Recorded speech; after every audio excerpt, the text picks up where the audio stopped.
MDS ದಮ್ ಆಲು, ನಾಲ್ ತಡ್ಕ ಮತ್ತು mushroom ಮಸಾಲೆ. MDS ನಿಂದ ಊಟ ಪ್ರತಿ ಸಲ ಸ್ವಾದಿಷ್ಟಕರ. MDH ಯಾವಾಗ್ಲೂ ನಿಮ್ಗೆ ಹೊಸ ರುಚಿ ನೀಡಲು ಪ್ರತಿಬದ್ಧವಾಗಿದೆ.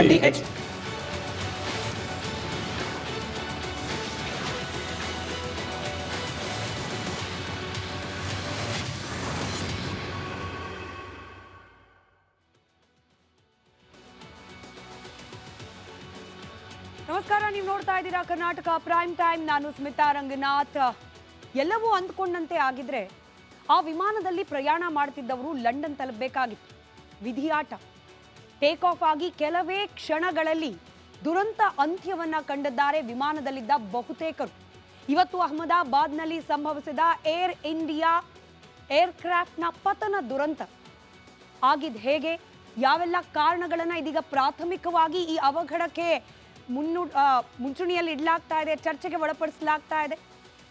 ಸದ್ಯಕ್ಕೆ ಅಲ್ಲಿನ ಪರಿಸ್ಥಿತಿ ಯಾವ ರೀತಿ ಇದೆ, ಇದರ ಕಂಪ್ಲೀಟ್ ಅಪ್ಡೇಟ್ಸ್ ಅನ್ನ ನಿಮ್ಮ ಮುಂದೆ ಇಡ್ತಾ ಹೋಗ್ತೀವಿ. ಇದರ ಜೊತೆಗೆ ಜಾತಿ ಜನಗಣತಿಗೆ ಸಂಬಂಧಪಟ್ಟಂತೆ ಇವತ್ತಿನ ಸಚಿವ ಸಂಪುಟ ಸಭೆಯಲ್ಲಿ ಮಹತ್ವದ ನಿರ್ಣಯವೊಂದನ್ನು ಕೈಗೊಳ್ಳಲಾಗಿದೆ. ಏನದು, ಇದರ ಡೀಟೇಲ್ಸ್ ಅನ್ನ ಕೂಡ ನಿಮ್ಮ ಮುಂದೆ ಇಡ್ತೀವಿ. ಹಾಗೆ ರಾಜ್ಯದ ವಿವಿಧ ಕಡೆಗಳಲ್ಲಿ ಮಳೆ ಇವತ್ತೂ ಕೂಡ ಅಬ್ಬರಿಸಿದೆ. ಸಾಕಷ್ಟು ಪ್ರಮಾಣದಲ್ಲಿ ನಷ್ಟಕ್ಕೆ ಕಾರಣವಾಗಿದೆ ವರುಣ. ಎಲ್ಲೆಲ್ಲಿ ಪರಿಸ್ಥಿತಿ ಯಾವೆಲ್ಲ ರೀತಿಯಲ್ಲಿದೆ ಅದರ ಡೀಟೇಲ್ಸ್ ಅನ್ನ ಕೂಡ ನೋಡೋಣ. ಎಲ್ಲ ಸುದ್ದಿಯ ಡೀಟೇಲ್ಸ್ ಇನ್ಕಂಪ್ಲೀಟ್ ಇದರ ವರದಿಗಳನ್ನ ನಿಮ್ಮ ಮುಂದೆ ಮುಂದಿನ 1 ಗಂಟೆಗಳ ಕಾಲ ಇಡ್ತಾ ಹೋಗ್ತೀವಿ.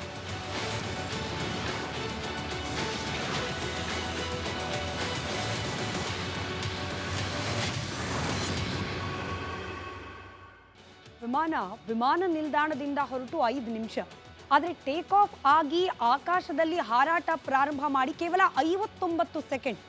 ಆ 59 ಸೆಕೆಂಡ್ಗಳಲ್ಲೇ ಮಹಾ ದುರಂತಕ್ಕೆ ಸಾಕ್ಷಿಯಾಯಿತು ಗುಜರಾತ್ನ ಅಹಮದಾಬಾದ್. 59 ಸೆಕೆಂಡ್ಗಳು. ಈ ದುರಂತ ಸಂಭವಿಸಲಿಕ್ಕೆ ಮುಂಚಿನ 59 ಸೆಕೆಂಡ್ಗಳ ಕಾಲ ಏನೇನಾಯಿತು ಅನ್ನೋದನ್ನ ಗಮನಿಸ್ತಾ ಹೋಗೋಣ. ಕೇವಲ 59 ಸೆಕೆಂಡ್ನಲ್ಲಿ ಈ ಮಹಾ ದುರಂತ ಸಂಭವಿಸಿ ಹೋಗಿದೆ. ಟೇಕ್ ಆಫ್ ಆಗಿ 14ನೇ ಸೆಕೆಂಡ್ನಲ್ಲೇ ಪೈಲಟ್ಗಳಿಗೆ ವಿಮಾನದಲ್ಲಿ ಏನೋ ತಾಂತ್ರಿಕ ದೋಷ ಇದೆ ಅನ್ನೋದ್ರ ಬಗ್ಗೆ ಅನುಮಾನ ಶುರುವಾಗುತ್ತೆ. ATC ಜೊತೆಯಲ್ಲಿ ನಿರಂತರವಾಗಿ ಸಂಪರ್ಕದಲ್ಲಿರ್ತಾರೆ ಪೈಲಟ್ಗಳು. ವಿಮಾನ ಏರ್ ಇಂಡಿಯಾ, ಈ air India Boeing 787 dream liner. ನಾವು ಬೆಳಗ್ಗಿನಿಂದ ಅನೇಕ ಎಕ್ಸ್ಪರ್ಟ್ಗಳ ಜೊತೆಯಲ್ಲೂ ಕೂಡ ಈ ಅವಘಡ ಸಂಭವಿಸಿದ ಕ್ಷಣದಿಂದಲೂ ಕೂಡ ಅನೇಕ ಈ ಏರೋಸ್ಪೇಸ್ನಲ್ಲಿ ನುರಿತರಾದ ತಜ್ಞರ ಜೊತೆಯಲ್ಲಿ ಮಾತನಾಡುವಾಗ ಹೈಲಿ ಅಡ್ವಾನ್ಸ್ ಟೆಕ್ನಾಲಜಿ ಇರತಕ್ಕಂಥ ಬಹುತೇಕ ಪೈಲಟ್ಗಳಿಗಿಂತ ಆಟೋಮೇಟೆಡ್ ಕಂಟ್ರೋಲ್ ಸಿಸ್ಟಮ್ ಇರತಕ್ಕಂಥ ಏರ್ಕ್ರಾಫ್ಟ್ ಇದು ಅನ್ನೋ ಮಾಹಿತಿಯನ್ನ ಕೊಟ್ಟಿದ್ದಾರೆ.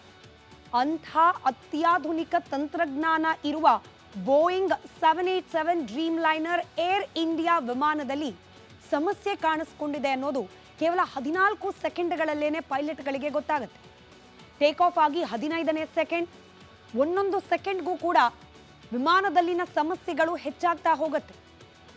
ವಿಮಾನ ಏಕಾಏಕಿ ಟೇಕ್ ಆಫ್ ಆಗಿ 15ನೇ ನಿಮಿಷದ ನಂತರದಲ್ಲಿ ಏಕಾಏಕಿ ಭೂಮಿಯ ಕಡೆಗೆ ಇಳಿಯೋಕೆ ಪ್ರಾರಂಭ ಆಗುತ್ತೆ. ಪೈಲಟ್ಗಳಿಗೆ ಪರಿಸ್ಥಿತಿ ಔಟ್ ಆಫ್ ಕಂಟ್ರೋಲ್ ಅನ್ನೋದು ಮನದಟ್ಟಾಗುತ್ತೆ. 25ನೇ ಸೆಕೆಂಡ್ ಟೇಕ್ ಆಫ್ ಆಗಿ 25 ಸೆಕೆಂಡ್ಗಳಾದಾಗ ವಿಮಾನವನ್ನ ಎಷ್ಟೇ ಪ್ರಯತ್ನ ಮಾಡಿದ್ರೂ ಕೂಡ ಮತ್ತೊಮ್ಮೆ ಮೇಲಕ್ಕೆ ಹಾರಿಸಲಿಕ್ಕೆ ಸಾಧ್ಯವಾಗೋದೇ ಇಲ್ಲ. 30ನೇ ಸೆಕೆಂಡ್ಗೆ ವಿಮಾನ ಪತನ ಆಗೋದು ನಿಶ್ಚಿತ ಆಗತ್ತೆ. ಭೂಮಿಗೆ ಬಂದು ಅಪ್ಪಳಿಸುತ್ತೆ. ಅಲ್ಲಿದ್ದಂತಹ ಮೆಡಿಕಲ್ ಕಾಲೇಜ್ನ ಹಾಸ್ಟೆಲ್ ಒಂದರ ಮೆಸ್, ಅಲ್ಲಿಗೆ ಬಂದು ನೇರವಾಗಿ ಡಿಕ್ಕಿ ಹೊಡೆಯುತ್ತೆ ವಿಮಾನ. ದೊಡ್ಡ ಸ್ಫೋಟದ ಶಬ್ದ, ದಟ್ಟ ಹೊಗೆ, ಬೆಂಕಿಯ ಕೆನ್ನಾಲಿಗೆಯಲ್ಲೇನೆ ಆ ವಿಮಾನದ ಒಳಗಿದ್ದ ಬಹುತೇಕ ಪ್ರಯಾಣಿಕರು ಸುಟ್ಟು ಕರಕಲಾಗಿ ಹೋದರು. ಇದೇ ವಿಚಾರಕ್ಕೆ ಸಂಬಂಧಪಟ್ಟ ಒಂದು ಬ್ರೇಕಿಂಗ್ ಅಪ್ಡೇಟ್ ಲಭ್ಯವಾಗ್ತಾ ಇದೆ. ವಿಮಾನ ಪ್ರಯಾಣಕ್ಕೂ ಮುನ್ನ ವಿದೇಶಿ ಪ್ರಯಾಣಿಕರ ಮಾತುಗಳು. ಸೆಲ್ಫಿ ವಿಡಿಯೋ ಮಾಡಿ ವಿಮಾನ ಹತ್ತಿದ್ರು ಪ್ರಯಾಣಿಕರು. ಆ ವಿಡಿಯೋದಲ್ಲಿ ಕಾಣಿಸ್ತಾ ಇದ್ದಾರೆ ಗುಜರಾತ್ನ ಮಾಜಿ ಮುಖ್ಯಮಂತ್ರಿಗಳು ವಿಜಯ್ ರೂಪಾನಿ. ಭಾರತಕ್ಕೆ ಥ್ಯಾಂಕ್ಸ್ ಹೇಳಿದ್ದಾರೆ ವಿದೇಶಿ ಪ್ರಯಾಣಿಕರು.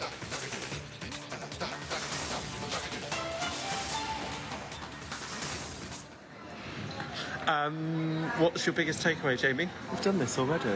On a different thing? Oh, right. What's my biggest takeaway? I don't know. You're already starting to. You've already snapped at me while we're having chai at the airport. I can see you've learnt nothing. going back happily calm. You're already starting to. You've already snapped at me while we're having chai at the airport. ಭೀಕರ ವಿಮಾನ ದುರಂತದಲ್ಲಿ ಗುಜರಾತ್ನ ಮಾಜಿ ಮುಖ್ಯಮಂತ್ರಿ ವಿಜಯ್ ರೂಪಾನಿ ಕೂಡ ಸಾವನ್ನಪ್ಪಿದ್ದಾರೆ. ಲಂಡನ್ಗೆ ಹೋಗ್ತಾ ಇದ್ದಿದ್ದು ಯಾಕೆ? ಬಿಜೆಪಿ ನಾಯಕರು ಈ ದುರಂತದ ಬಗ್ಗೆ, ಅದರಲ್ಲೂ ವಿಜಯ್ ರೂಪಾನಿ ಅವರ ಅಗಲಿಕೆ ಬಗ್ಗೆ ಏನ್ ಹೇಳಿದ್ರು, ವಿವರಿಸುತ್ತೆ ಈ ವರದಿ. ವಿಮಾನಯಾನ ಸಾವಿನ ಯಾನವಾಗಿ ಬದಲಾಗಿದೆ. ಲಂಡನ್ಗೆ ಹೊರಟಿದ್ದ 241 ಪ್ರಯಾಣಿಕರು ಸಾವಿನ ಮನೆ ಸೇರಿದ್ದಾರೆ. ಗುಜರಾತ್ ಮಾಜಿ ಸಿಎಂ ವಿಜಯ್ ರೂಪಾನಿ ಕೂಡ ಉಸಿರು ಚೆಲ್ಲಿದ್ದಾರೆ.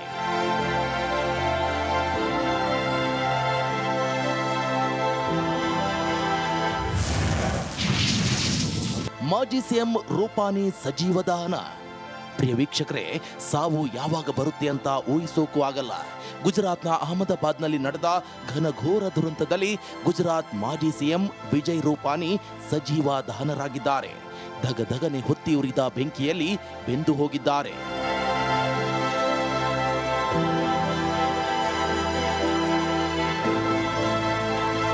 ಗುಜರಾತ್ನ ಅಹಮದಾಬಾದ್ನಿಂದ ಲಂಡನ್ಗೆ ಹೊರಟಿದ್ದ ಏರ್ ಇಂಡಿಯಾದ ವಿಮಾನದಲ್ಲಿ ಮಾಜಿ ಸಿಎಂ ವಿಜಯ್ ರೂಪಾನಿ ಕೂಡ ಪ್ರಯಾಣಿಸುತ್ತಿದ್ರು. ರೂಪಾನಿ ಬೋಯಿಂಗ್ 787 ಫ್ಲೈಟ್ನ 12ನೇ ಪ್ರಯಾಣಿಕರು. ಬಿಸಿನೆಸ್ ಕ್ಲಾಸ್ ಕೆಟಗರಿಯ Z ಕ್ಲಾಸ್ನಲ್ಲಿ ಪ್ರಯಾಣಿಸುತ್ತಿದ್ದ ವಿಜಯ್ ರೂಪಾನಿ ವಿಮಾನ ದುರಂತದಲ್ಲಿ ಉಸಿರು ಚೆಲ್ಲಿದ್ದಾರೆ.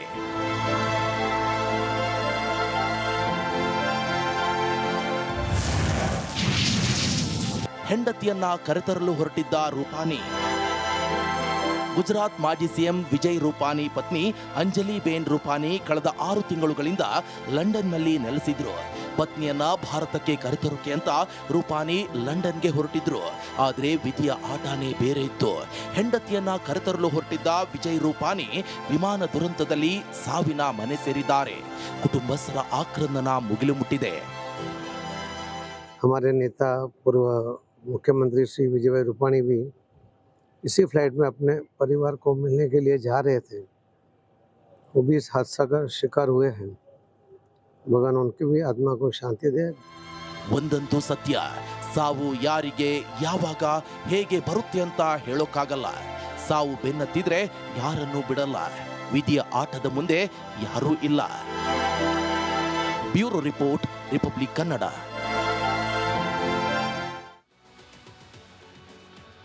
ಇದೇ ರೀತಿ ವಿಮಾನ ಹಾಗೆ ಹೆಲಿಕಾಪ್ಟರ್ನ ದುರಂತದಲ್ಲಿ ಅನೇಕ ನಾಯಕರು ದುರಂತ ಅಂತ್ಯವನ್ನ ಕಂಡ ಇತಿಹಾಸ ಭಾರತದಲ್ಲಿದೆ.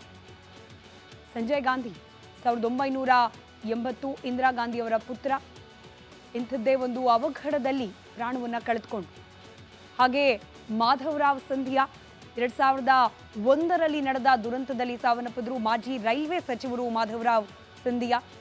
ಇದರ ಜೊತೆಯಲ್ಲೇ 2002ರಲ್ಲಿ ಸಂಭವಿಸಿದ ದುರಂತದಲ್ಲಿ ಲೋಕಸಭೆಯ ಸ್ಪೀಕರ್ ಆಗಿದ್ದ GMC ಬಾಲಯೋಗಿ ಅವರು ಕೂಡ ಮೃತಪಟ್ಟರು. ಹಾಗೆಯೇ ನಿಮಗೆಲ್ಲ ನೆನಪಿರಬಹುದು, ನಟಿ ಹಾಗೆ ರಾಜಕೀಯ ಪಕ್ಷಗಳಲ್ಲೂ ಕೂಡ ಗುರುತಿಸಿಕೊಂಡಿದ್ದಾಕೆ ಸೌಂದರ್ಯ. 2004ರಲ್ಲಿ ಸಂಭವಿಸಿದ ಕಾಪ್ಟರ್ ದುರಂತದಲ್ಲಿ ಅಸುನೀಗಿದ್ರು. 2005ರಲ್ಲಿ ಹರಿಯಾಣದ ಸಚಿವ OP ಜಿಂದಾಲ್ ಅವರು ಕೂಡ ಇಂಥದ್ದೇ ಒಂದು ಅವಘಡದಲ್ಲಿ ಪ್ರಾಣವನ್ನು ಕಳೆದುಕೊಂಡು, ಆಂಧ್ರ ಪ್ರದೇಶದ ಮಾಜಿ ಮುಖ್ಯಮಂತ್ರಿ YS ರಾಜಶೇಖರ ರೆಡ್ಡಿ 2009ರಲ್ಲಿ ಸಂಭವಿಸಿದ ಅವಘಡದಲ್ಲಿ ಸಾವನ್ನಪ್ಪಿದ್ರು. 2011 ಅರುಣಾಚಲ ಪ್ರದೇಶದ ಮುಖ್ಯಮಂತ್ರಿ ದೋರ್ಜಿ ಖಂಡು 2011ರಲ್ಲಿ ಇಂಥದ್ದೇ ಒಂದು ಅವಘಡದಲ್ಲಿ ಸಾವನ್ನಪ್ಪಿದ್ರು. ಇದರ ಜೊತೆಯಲ್ಲಿ ನಾವ್ಯಾರೂ ಕೂಡ ಬಹುಶಃ ಮರೀಲಿಕ್ಕೆ ಸಾಧ್ಯವಿಲ್ಲ, CDS ಬಿಪಿನ್ ರಾವತ್ ಸೇನಾಪಡೆಗಳ ಮುಖ್ಯಸ್ಥರು 2021ರಲ್ಲಿ ಚಾಪರ್ ದುರಂತದಲ್ಲಿ ಸಾವನ್ನಪ್ಪಿದ್ರು. ಹೀಗೆ ಅನೇಕ ಘಟಾನುಘಟಿಗಳು, ನಾಯಕರು, ನಟಿ ಇಂಥದ್ದೇ ವಿಮಾನ ಹಾಗೆ ಕಾಪ್ಟರ್ಗಳ ದುರಂತದಲ್ಲಿ ಸಾವನ್ನಪ್ಪಿದ್ದಾರೆ. ಸುಭಾಷ್ ಚಂದ್ರ ಬೋಸ್ ಅವರನ್ನ ಒಳಗೊಂಡಂತೆ.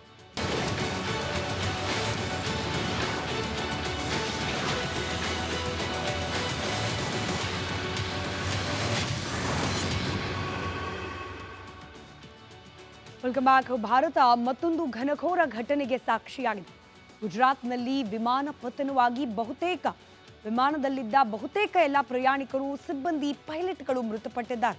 ಆ ಘಟನೆಯ ಕರಾಳತೆ ಹೇಗಿತ್ತು ಅನ್ನೋದನ್ನ ನೋಡ್ಕೊಂಡು ಬನ್ನಿ.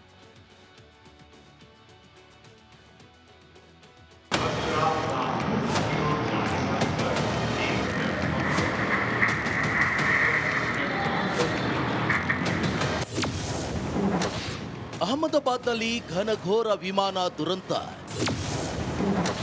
ವಿಮಾನದಲ್ಲಿದ್ದ ಎಲ್ಲ 242 ಜನರು ದುರ್ಮರಣ.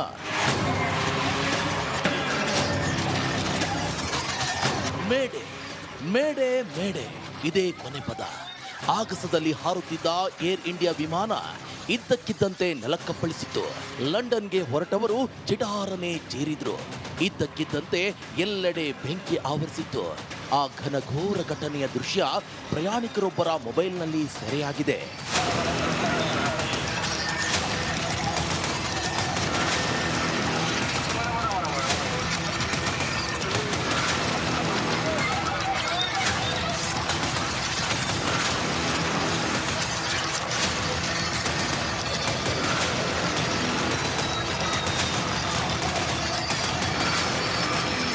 ನಲವತ್ತೆರಡು ಜನರನ್ನ ಹೊತ್ತು ಅಹಮದಾಬಾದ್ನಿಂದ ಟೇಕ್ ಆಫ್ ಆಗಿದ್ದ ಬೋಯಿಂಗ್ 787 ಫ್ಲೈಟ್ನಲ್ಲಿ 169 ಭಾರತೀಯರು, 53 ಬ್ರಿಟನ್ ಪ್ರಜೆಗಳು, 7 ಜನ ಪೋರ್ಚುಗೀಸರು, ಓರ್ವ ಕೆನಡಾ ವ್ಯಕ್ತಿ ಇದ್ರು. ಆದರೆ ವಿಮಾನ ಮೇಘನಿ ನಗರ ಎಂಬಲ್ಲಿನ ಮೆಡಿಕಲ್ ಹಾಸ್ಟೆಲ್ ಕಟ್ಟಡದ ಮೇಲೆ ಕುಸಿದು ಬಿದ್ದು ಸ್ಫೋಟಗೊಂಡಿದೆ. ವಿಮಾನದಲ್ಲಿದ್ದ ಬಹುತೇಕ ಎಲ್ಲರೂ ಮೃತಪಟ್ಟಿದ್ದಾರೆ ಎನ್ನಲಾಗುತ್ತಿದೆ. ಮೆಡಿಕಲ್ ಕಾಲೇಜಿನ 20 ವಿದ್ಯಾರ್ಥಿಗಳು ಕೂಡ ಸಾವಿನ ಮನೆ ಸೇರಿದ್ದಾರಂತೆ.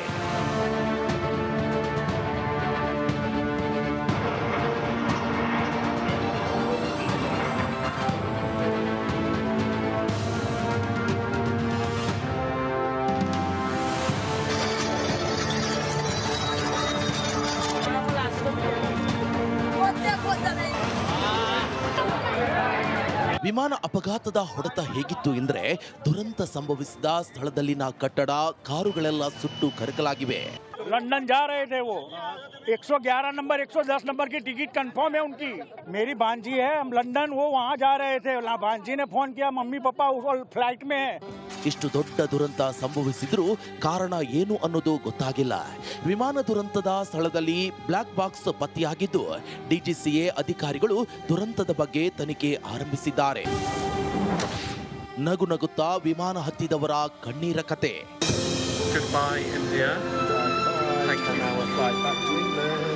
ಸೆಮಿರೆ ಮಿಕ್ ಎಂಬ ಬ್ರಿಟಿಷ್ ಯುವಕ ಕೂಡ ಈ ವಿಮಾನದಲ್ಲಿ ಪ್ರಯಾಣಿಸುತ್ತಿದ್ದ. ವಿಮಾನ ಹತ್ತುವ ಕೆಲವೇ ನಿಮಿಷಗಳ ಮೊದಲು ಇನ್ಸ್ಟಾಗ್ರಾಮ್ನಲ್ಲಿ ಒಂದು ವಿಡಿಯೋ ಸ್ಟೋರಿ ಹಂಚಿಕೊಂಡಿದ್ರು.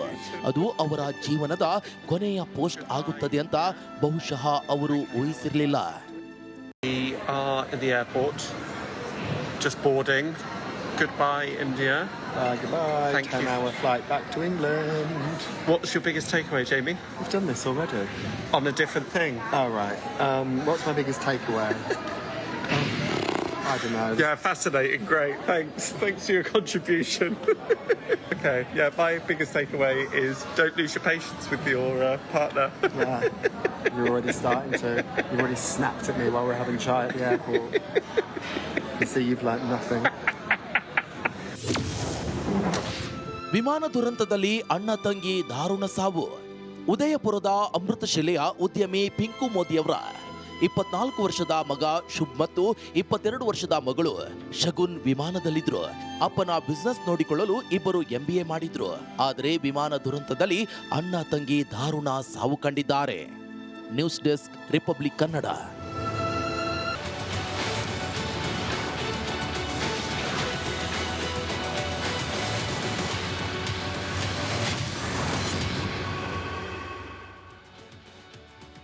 ಇವತ್ತು ಅಹಮದಾಬಾದ್ನಲ್ಲಿ ಸಂಭವಿಸಿರುವ ಘನಘೋರ ದುರಂತ ಹೇಗಾಯಿತು, ಈ ಒಂದು ಸಾವಿನ ಸವಾರಿ ಅನ್ನೋದರ ಒಂದಷ್ಟು ಡೀಟೇಲ್ಸ್ ಅನ್ನ ಕ್ವಿಕ್ ಆಗಿ ಗಮನಿಸ್ಬಿಡೋಣ. ದೆಹಲಿಯಿಂದ ಅಹಮದಾಬಾದ್ಗೆ ಇದೇ ವಿಮಾನ, ದುರಂತ ಪತನವನ್ನ ಕಂಡ ವಿಮಾನ ದೆಹಲಿಯಿಂದ ಅಹಮದಾಬಾದನ್ನು ತಲುಪಿತು. ಅಹಮದಾಬಾದ್ನಿಂದ ಲಂಡನ್ಗೆ ಹೋಗಿ ತಲುಪಬೇಕಾಗಿದ್ದ ವಿಮಾನ ಇದು. ಬರೋಬ್ಬರಿ 242 ಜನ ಈ ಒಂದು ಏರ್ ಇಂಡಿಯಾ ವಿಮಾನದಲ್ಲಿ ಪ್ರಯಾಣಿಸ್ತಾ ಇದ್ರು. ಇದರಲ್ಲಿ ಪ್ರಯಾಣಿಕರು, ಕ್ಯಾಬಿನ್ ಕ್ರ್ಯೂ ಹಾಗೆ ವಿಮಾನದ ಇತರೆ ಸಿಬ್ಬಂದಿ ಎಲ್ಲರನ್ನ ಒಳಗೊಂಡಂತೆ ಒಟ್ಟು 242 ಮಂದಿ ಈ ವಿಮಾನದಲ್ಲಿದ್ದರು. ಮಧ್ಯಾಹ್ನ ನಿಗದಿ ಸಮಯದಂತೆ 1:39ಕ್ಕೆ ಟೇಕ್ ಆಫ್ ಆಯಿತು ವಿಮಾನ. ಟೇಕ್ ಆಫ್ ಆಗಿ ಕೆಲವೇ ನಿಮಿಷಗಳಲ್ಲಿ ದುರಂತ ಅಂತ್ಯವನ್ನ ಕಾಣ್ತು. ಮಧ್ಯಾಹ್ನ 1:50ರ ಸುಮಾರಿಗೆ ವಿಮಾನ ಪತನವಾದ ಸುದ್ದಿ ಬ್ರೇಕ್ ಆಯಿತು. ಜನವಸತಿ ಪ್ರದೇಶವಾದ ಮೆಘಾನಿಯಲ್ಲಿ ವಿಮಾನ ಪತನವಾಗಿದೆ. ನಾನಾಗಲೇ ಹೇಳ್ತಾ ಇದ್ದ ಹಾಗೆ ಇದೊಂದು ಮೆಡಿಕಲ್ ಕಾಲೇಜ್ನ ಹಾಸ್ಟೆಲ್ನ ಕಟ್ಟಡ. ಆ ಹಾಸ್ಟೆಲ್ನ ಮೆಸ್ ಇನ್ನು ಅಲ್ಲಿದ್ದಂತಹ ವಿದ್ಯಾರ್ಥಿಗಳ, ಅದರಲ್ಲೂ ವೈದ್ಯಕೀಯ ವಿದ್ಯಾರ್ಥಿಗಳ ಪರಿಸ್ಥಿತಿ ಏನಾಗಿದೆ, ಇದ್ರ ಬಗ್ಗೆ ಅಪ್ಡೇಟ್ಗಳು ಬರೋದು ಲಭ್ಯ ಇದೆ, ಬಾಕಿ ಇದೆ. 1:30, 1:50 ನಡುವಿನ ದುರಂತ ಅಂತಂದ್ರೆ ಬಹುತೇಕ ಊಟದ ಸಮಯ. ಆ ಕಾಲೇಜಿನ ಹಾಸ್ಟೆಲ್ನ ಮೆಸ್ನ ಒಳಗಡೆನೆ ನುಗ್ಗಿದೆ ವಿಮಾನ, ಹಾಗೆ ಬ್ಲಾಸ್ಟ್ ಆಗಿದೆ. ಘಟನೆಯಿಂದ ಆ ಕಟ್ಟಡ ಹಾಗೆ ಆ ಕಟ್ಟಡದ ಬಳಿಯಲ್ಲಿ ನಿಂತಿದ್ದ ಕೆಲ ವಾಹನಗಳು ಸಂಪೂರ್ಣವಾಗಿ ಸುಟ್ಟು ಭಸ್ಮವಾಗಿ ಹೋಗಿದೆ. ವಿಮಾನ ಪತನ ದುರಂತದಲ್ಲಿ ವಿಮಾನದಲ್ಲಿ ಪ್ರಯಾಣ ಮಾಡ್ತಿದ್ದ ಬಹುತೇಕರು 242 ಮಂದಿ ಅನ್ನೋ ಮಾಹಿತಿ ಇತ್ತು. ಆದರೆ ಒಬ್ಬ ಮಾತ್ರ ಪವಾಡ ಸದೃಶ ರೀತಿಯಲ್ಲಿ ಪಾರಾಗಿದ್ದಾನೆ ಅನ್ನೋ ಮಾಹಿತಿ ಇದೆ. ಆದರೆ ಇಷ್ಟೆಲ್ಲ ದುರಂತ ಸಂಭವಿಸಿದ ನಂತರವೂ ಈ ಅಪಘಾತಕ್ಕೆ ನಿಖರವಾದ ಕಾರಣ ಏನು ಅನ್ನೋದ್ರ ಬಗ್ಗೆ ಮಾಹಿತಿ ಇಲ್ಲ. ಪ್ರಾಥಮಿಕವಾಗಿ ಇಂಜಿನ್ನಲ್ಲಿ ತಾಂತ್ರಿಕ ದೋಷ ಕಂಡು ಬಂದಿರಬಹುದು ಅನ್ನೋದು ಮೊದಲಿಗೆ ಕೇಳೋಕೆ ಸಿಕ್ಕ ವಾದ. ಹಕ್ಕಿ ಡಿಕ್ಕಿಯಾಗಿಯೂ ಕೂಡ ಅವಘಡ ಸಂಭವಿಸಿ ಜನ ಮೃತಪಟ್ಟಿರಬಹುದು ಅಂತ ಕೂಡ ಹೇಳಲಾಗ್ತಾ ಇದೆ. ಆದರೆ ತನಿಖೆ ಪ್ರಗತಿ ಕಂಡಂತೆ ವಿಮಾನದ ಬ್ಲ್ಯಾಕ್ ಬಾಕ್ಸ್ ಇತ್ಯಾದಿಗಳನ್ನು ರಿಟ್ರೀವ್ ಮಾಡಿಕೊಂಡ ನಂತರ ಈ ವಿಮಾನ ದುರಂತಕ್ಕೆ ಅಸಲಿ ಕಾರಣ ಏನು ಅನ್ನೋದು ತಿಳಿಯೋದು ಬಾಕಿ ಇದೆ. ಇನ್ನು ಮುಂದಿನ ಸುದ್ದಿಗಳ ಕಡೆ ಗಮನ ಕೊಡ್ತಾ, ರಾಜ್ಯದಲ್ಲಿ ಮಳೆರಾಯನ ಅಬ್ಬರ ಮುಂದುವರೆದಿದೆ. ಅನೇಕ ಜಿಲ್ಲೆಗಳಲ್ಲಿ ಇವತ್ತು ಕೂಡ ವರುಣಾರ್ಭಟ ತಾರಕಕ್ಕೇರಿತ್ತು. ಹಳ್ಳಗಳು ಅಪಾಯದ ಮಟ್ಟ ಮೀರಿ ಹರಿತಾ ಇದ್ದು ಜನಜೀವನ ಸಹಜವಾಗಿ ಅಸ್ತವ್ಯಸ್ತವಾಗಿದೆ.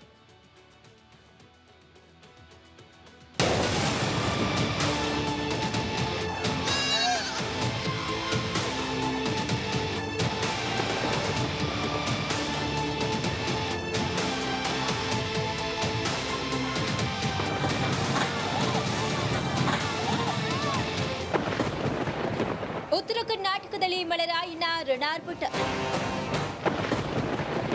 ಹಳ್ಳ ಕೊಳ್ಳಗಳು ಭರ್ತಿ, ಅಪಾಯದಲ್ಲಿ ಬದುಕು. ಉತ್ತರ ಕರ್ನಾಟಕದಲ್ಲಿ ಮಳೆರಾಯ ಅಬ್ಬರಿಸಿ ಬೊಬ್ಬೆರೆಯುತ್ತಿದ್ದಾನೆ. ಮಳೆ ಆರ್ಭಟಕ್ಕೆ ಜನ ಕಂಗಾಲಾಗಿದ್ದಾರೆ. ಹಲವೆಡೆ ಮನೆಗಳಿಗೆ ನೀರು ನುಗ್ಗಿ ಬದುಕು ಕೊಚ್ಚಿ ಹೋದ್ರೆ, ಇನ್ನು ಕೆಲವೆಡೆ ರಸ್ತೆಗಳು ಜಲಾವೃತವಾಗಿ ಸಂಚಾರ ಅಸ್ತವ್ಯಸ್ತವಾಗಿದೆ. ಮಳೆ ಅವಾಂತರ, ಒಂದು ಅಪಾಯದ ಮಟ್ಟ ಮೀರಿದ ಬೆಣ್ಣೆಹಳ್ಳ. ಧಾರವಾಡ ಜಿಲ್ಲೆ ನವಲಗುಂದ ತಾಲೂಕಿನ ಯಮನೂರ ಬಳಿಯ ಬೆಣ್ಣೆಹಳ್ಳ ಅಪಾಯದ ಮಟ್ಟ ಮೀರಿ ಹರಿಯುತ್ತಿದೆ. ತಡರಾತ್ರಿ ಸುರಿದ ಒಂದೇ ಒಂದು ಮಳೆಗೆ ಯಮನೂರ ಗ್ರಾಮ ಸಂಪೂರ್ಣ ಮುಳುಗಡೆಯಾಗಿದೆ.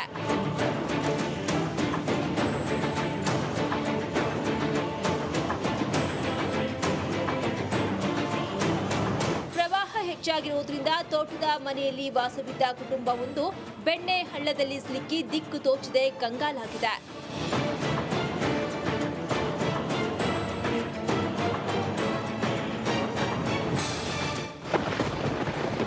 ಮಳೆ ಅವಾಂತರ 2, ಮಳೆಯ ರಣಾರ್ಭಟಕ್ಕೆ ಕೊಚ್ಚಿ ಹೋದ ವ್ಯಕ್ತಿ. ನೀರಿನಲ್ಲಿ ಸಿಲುಕಿದ್ದವರ ರಕ್ಷಣೆಗೆ ಹರಸಾಹಸ. ಹುಬ್ಬಳ್ಳಿಯಲ್ಲಿ ಮಳೆಗೆ ನಗರ ಸಂಪೂರ್ಣ ಜಲಾವೃತಗೊಂಡಿದೆ. ಹಳ್ಳದಲ್ಲಿ ಸಿಲುಕಿ ಕುರಿಗಾಯಿಗಳು ಕಂಗಾಲಾಗಿದ್ದು, ಬೋಟ್ ಮೂಲಕ ಎಲ್ಲರನ್ನ ರಕ್ಷಣೆ ಮಾಡಲಾಗಿದೆ. ಹುಬ್ಬಳ್ಳಿಯ ಬೆಳಗಲಿ ರಸ್ತೆಯಲ್ಲಿ ಮಹಾಮಳೆಗೆ ವ್ಯಕ್ತಿಯೋರ್ವ ಕೊಚ್ಚಿ ಹೋಗಿದ್ದಾನೆ.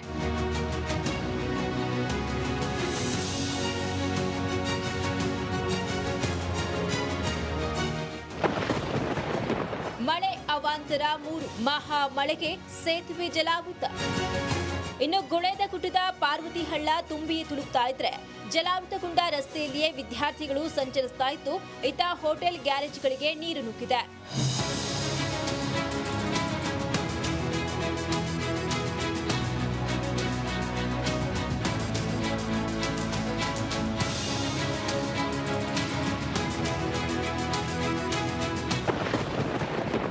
ಮಳೆ ಅವಾಂತರ 4, ಮನೆಗಳಲ್ಲಿ ಮಳೆ ನೀರು, ಜನ ಕಣ್ಣೀರು. ಗದಗದ ಲಕ್ಷ್ಮೇಶ್ವರ ತಾಲೂಕಿನ ಕುಂದ್ರಳ್ಳಿ ಗ್ರಾಮದಲ್ಲಿ 15ಕ್ಕೂ ಹೆಚ್ಚು ಮನೆಗಳಿಗೆ ನೀರು ನುಗ್ಗಿದ್ದು, ನಿವಾಸಿಗಳೆಲ್ಲ ಕಣ್ಣೀರಿಡ್ತಿದ್ದಾರೆ.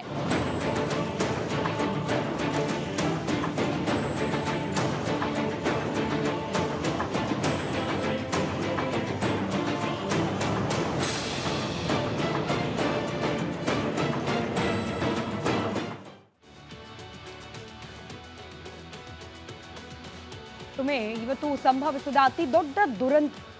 ಗುಜರಾತ್ನ ಅಹಮದಾಬಾದ್ನಲ್ಲಿ ಏರ್ ಇಂಡಿಯಾದ ವಿಮಾನ ಪತನವಾಗಿ ಬರೋಬ್ಬರಿ 240ಕ್ಕೂ ಅಧಿಕ ಮಂದಿ ಸಾವನ್ನಪ್ಪಿದ್ದಾರೆ. ಲಂಡನ್ ಕಡೆಗೆ ಹೊರಟಿದ್ದ ಪ್ರಯಾಣಿಕರನ್ನ ಕರೆದುಕೊಂಡು ಹೋಗಿದ್ದು ಸಾವಿನ ಊರಿನತ್ತ. ಯಾವ ರೀತಿ ಸಂಭವಿಸಿತು ದುರಂತ, ಆ ಬಗ್ಗೆ ವರದಿ ನಿಮ್ಮ ಮುಂದೆ.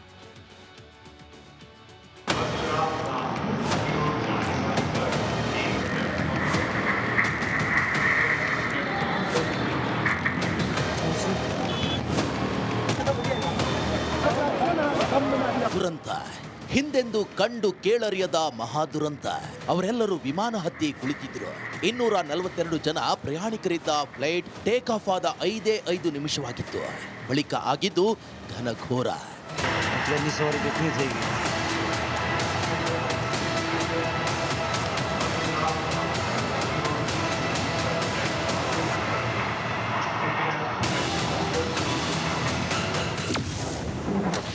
ಅಹಮದಾಬಾದ್ನಲ್ಲಿ ವಿಮಾನ ದುರಂತ. 242 ಪ್ರಯಾಣಿಕರಿದ್ದ ಫ್ಲೈಟ್ ಸುಟ್ಟು ಭಸ್ಮ. ಗುಜರಾತ್ನ ಅಹಮದಾಬಾದ್ನಲ್ಲಿ ಟೇಕ್ ಆಫ್ ಆಗಿದ್ದ ಏರ್ ಇಂಡಿಯಾ ವಿಮಾನ ನೋಡ್ತಿದ್ದಂತೆ ನೆಲಕ್ಕೆ ಅಪ್ಪಳಿಸಿದೆ. 242 ಜನರಿದ್ದ ವಿಮಾನ ಕ್ಷಣ ಮಾತ್ರಕ್ಕೆ ಹೊತ್ತಿ ಉರಿದಿದೆ.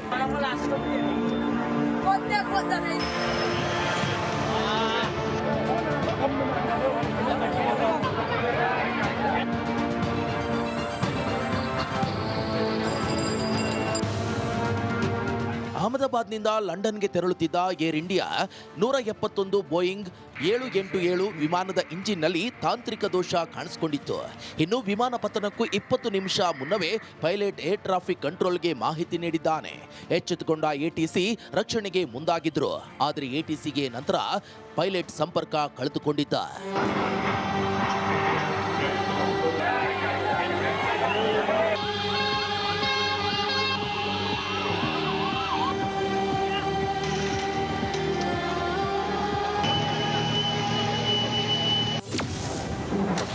ಅಸಲಿಗೆ ಆಗಿದ್ದೇನು? ಅಹಮದಾಬಾದ್ನಿಂದ ಲಂಡನ್ಗೆ ವಿಮಾನ ಪ್ರಯಾಣ ಬೆಳೆಸಿತ್ತು. ಟೇಕ್ ಆಫ್ ಆದ ಕೆಲವೇ ಕ್ಷಣದಲ್ಲಿ ವಿಮಾನ ಪತನಗೊಂಡಿದೆ. ಈ ವಿಮಾನದಲ್ಲಿ 242 ಜನ ಪ್ರಯಾಣ ಬೆಳೆಸಿದ್ದು ಮಧ್ಯಾಹ್ನ 1:50 ಸುಮಾರಿಗೆ ಈ ವಿಮಾನ ಪತನಗೊಂಡಿದೆ. 1:17ಕ್ಕೆ ಟೇಕ್ ಆಫ್ ಆದ ವಿಮಾನ 1:50ಕ್ಕೆ ಪತನಗೊಂಡಿದೆ.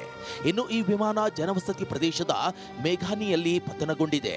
ಮೆಡಿಕಲ್ ಕಾಲೇಜ್ ಹಾಸ್ಟೆಲ್ ಮೇಲೆ ವಿಮಾನ ಬಿದ್ದ ಪರಿಣಾಮ ಘಟನೆಯಿಂದ ಕಟ್ಟಡ, ಕಾರುಗಳೆಲ್ಲ ಸುಟ್ಟು ಕರಕಲಾಗಿವೆ. ಎಂಜಿನ್ನಲ್ಲಿ ತಾಂತ್ರಿಕ ದೋಷ ಕಂಡು ಬಂದ ಹಿನ್ನೆಲೆ ಈ ಘಟನೆ ಸಂಭವಿಸಿದೆ ಎನ್ನಲಾಗ್ತಿದೆ. ವಿಮಾನ ದುರಂತಕ್ಕೆ ಪ್ರಧಾನಿ ಮೋದಿ ಟ್ವೀಟ್ ಮೂಲಕ ಗಾಯಾಳು ಮತ್ತು ಮೃತರ ಕುಟುಂಬಸ್ಥರಿಗೆ ಸಂತಾಪ ಸೂಚಿಸಿದ್ದಾರೆ.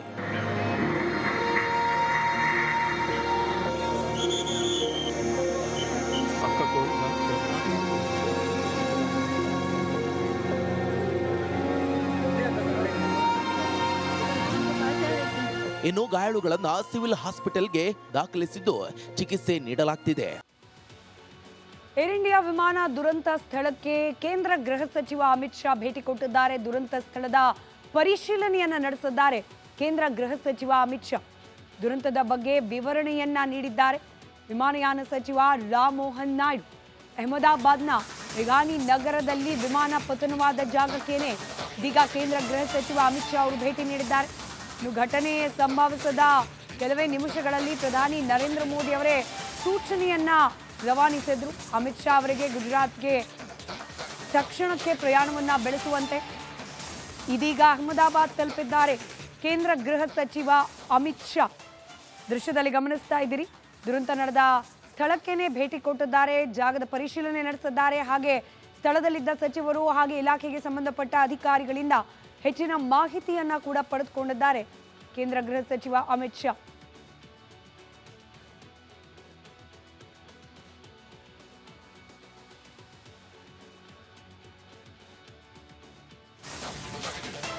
ಒಂದು ಕಡೆ ವಿಮಾನದಲ್ಲಿ ಪ್ರಯಾಣ ಮಾಡ್ತಾ ಇದ್ದವರು ಒಟ್ಟು 242 ಮಂದಿ. ಆ ಪೈಕಿ ಓರ್ವ ಪವಾಡ ಸದೃಶ ರೀತಿಯಲ್ಲಿ ಪಾರಾಗಿದ್ದಾನೆ.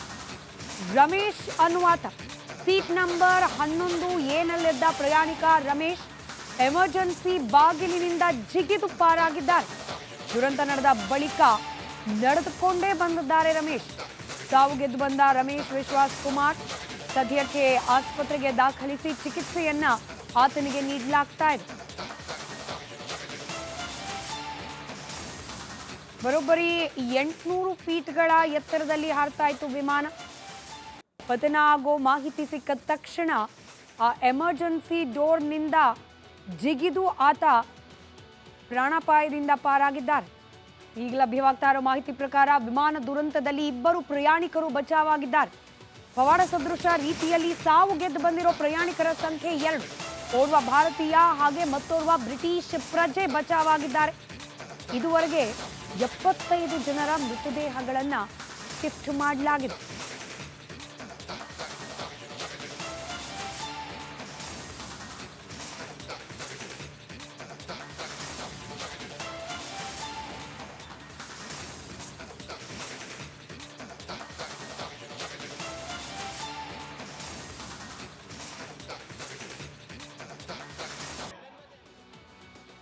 ಮತ್ತೊಂದು ಕಡೆ ಅಹಮದಾಬಾದ್ನಲ್ಲಿ ವಿಮಾನ ಪತನ ದುರಂತದಲ್ಲಿ ಮೃತಪಟ್ಟವರ ಕುಟುಂಬಸ್ಥರಿಗೆ 1 ಕೋಟಿ ರೂಪಾಯಿ ಪರಿಹಾರವನ್ನು ಟಾಟಾ ಗ್ರೂಪ್ ಇದೀಗ ಘೋಷಿಸಿದೆ. ಏರ್ ಇಂಡಿಯಾ ಸದ್ಯಕ್ಕೆ ಟಾಟಾ ಗ್ರೂಪ್ ನಿರ್ವಹಣೆಯಲ್ಲಿ ಇರ್ತಕ್ಕಂಥದ್ದು. ಹೀಗಾಗಿ ಟಾಟಾ ಗ್ರೂಪ್ನ ಕಡೆಯಿಂದ ತಲಾ 1 ಕೋಟಿ ರೂಪಾಯಿ ಪರಿಹಾರವನ್ನು ಘೋಷಣೆ ಮಾಡಲಾಗಿದೆ. ಎಲ್ಲ 240 ಮಂದಿಯ ಕುಟುಂಬಸ್ಥರಿಗೂ ಕೂಡ ತಲಾ 1 ಕೋಟಿ ಪರಿಹಾರ ನೀಡೋದಾಗಿ ಘೋಷಿಸಿದೆ ಟಾಟಾ ಗ್ರೂಪ್. ಅಂದರೆ ಸಾಮಾಜಿಕ ಜಾಲತಾಣಗಳಲ್ಲಿ ದೆಹಲಿಯಿಂದ ಅಹಮದಾಬಾದ್ಗೆ ತಲುಪಿದ ಸಂದರ್ಭದಲ್ಲೇನೆ ವಿಮಾನದಲ್ಲಿ ವ್ಯವಸ್ಥೆಗಳು ಸರಿ ಇರಲಿಲ್ಲ ಅನ್ನೋ ಕೆಲ ವಿಡಿಯೋಗಳು ಹರಿದಾಡ್ತಾ ಇದೆ. ಆದರೆ ಅಫಿಷಿಯಲ್ ಸೋರ್ಸಸ್ ಇನ್ನೂ ಆ ವಿಡಿಯೋಗಳ ಅಧಿಕೃತತೆ ಬಗ್ಗೆ ಸ್ಪಷ್ಟನೆಯನ್ನ ನೀಡಿಲ್ಲ. ಹಾಗೆ ಬೋಯಿಂಗ್ 787 ಇದರಲ್ಲೂ ಕೂಡ ಅನೇಕ ಬಾರಿ ತಾಂತ್ರಿಕ ದೋಷಗಳು ಕಂಡಿದೆ ಅನ್ನೋದ್ರ ಬಗ್ಗೆ ಈಗ ಅಪವಾದಗಳು ಆರೋಪಗಳು ಕೂಡ ಕೇಳೋಕೆ ಸಿಗ್ತಾ ಇದೆ. 7 ಬಾರಿ ಬೋಯಿಂಗಿಗೆ DGCAಯಿಂದ ನೋಟಿಸನ್ನು ನೀಡಲಾಗಿತ್ತು ಅನ್ನೋ ಮಾಹಿತಿ ಕೂಡ ಇದೆ. ಇದೆಲ್ಲದರ ನಡುವೆ ಈ ದುರಂತ ಸಂಭವಿಸಿದೆ. ದುರಂತದಲ್ಲಿ ಮೃತಪಟ್ಟ ಎಲ್ಲ ವ್ಯಕ್ತಿಗಳ ಕುಟುಂಬಸ್ಥರಿಗೆ ತಲಾ 1 ಕೋಟಿ ಪರಿಹಾರವನ್ನು ಟಾಟಾ ಗ್ರೂಪ್ಸ್ ಘೋಷಿಸಿದೆ.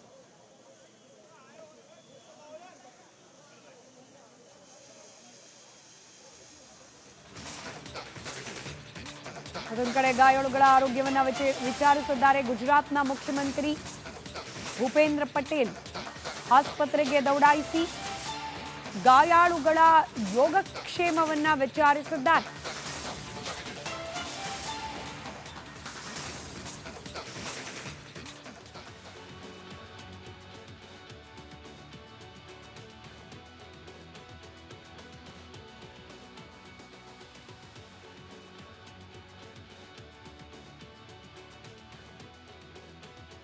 ಆರೋಗ್ಯ ಹಾಗೂ ನ್ಯೂಟ್ರಿಷನ್ ಸಿಗುತ್ತೆ, ನೋಡಿ ಬಾಡಿ ಸ್ಟ್ರಾಂಗ್ ಆಗುತ್ತೆ. ಸ್ವಲ್ಪ ತಿಂದು ಹಸಿವು ನಿಗುತ್ತೆ, ಡೈಜೆಷನ್ಗೆ ಇಲ್ಲ ಅಪಾಯ. MDH ಸೋಯಾ ಟೀ ಅಸಲಿ ಪ್ರೋಟೀನ್. MDH